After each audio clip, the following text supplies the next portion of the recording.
Sixièmement, montage dérivateur.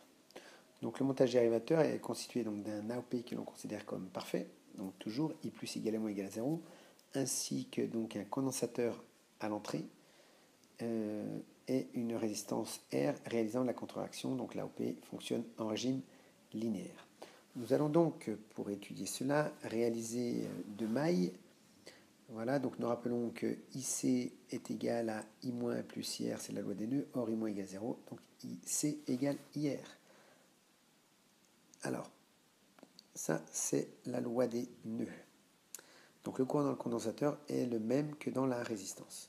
Maintenant, nous allons réaliser la maille 1. Alors, dans cette maille 1, nous avons donc VE moins UC plus epsilon égale 0.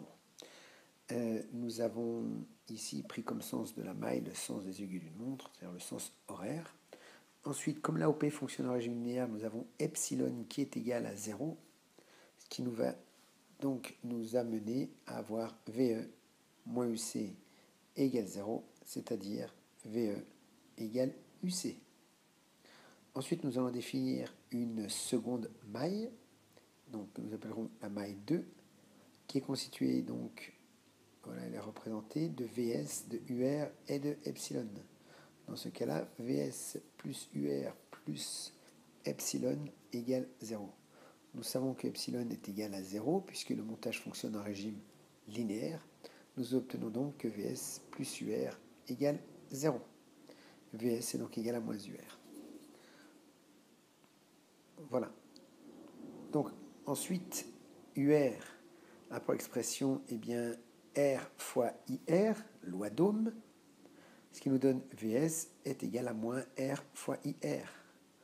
Mais nous savons que IR est égal à IC, ce qui me fait moins R fois IC. Avec IC, donc courant au niveau d'un condensateur, est égal à la capacité du condensateur C fois la dérivée de la tension bande du condensateur par rapport au temps. I est égal à CD2C sur DT. Si je remplace, VS est donc égal à moins RC D2UC sur DT. Or, par la loi des mailles, nous avons UC qui est égal à VE, donc nous trouvons VS égal à moins RC D2VE sur DT.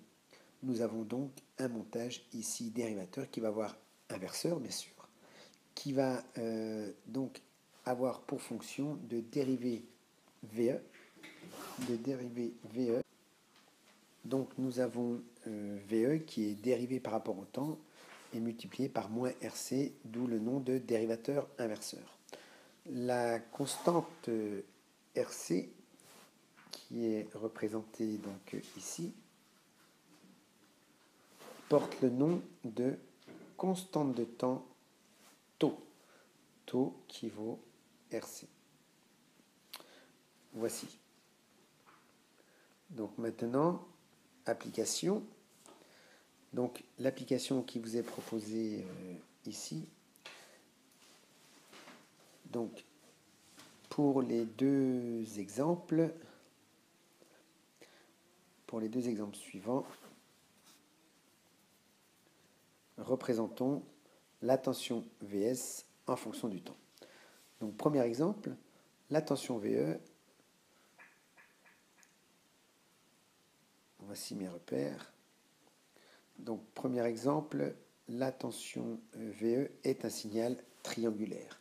Dans le second exemple, la tension VE va être un signal créneau. Maintenant, si nous dérivons le signal VE sur la partie croissante, c'est-à-dire qui est ici, vous avez quelque chose sous forme d'une droite, la forme Y égale AX plus B, avec comme coefficient directeur un coefficient qui est positif. Or, lorsque l'on va dériver une équation de droite, nous allons trouver le coefficient directeur, mais avec le coefficient moins RC, nous trouvons un coefficient, une constante, donc négative. Le coefficient directeur est positif, mais le moins RC inverse le signe. Ensuite, si nous...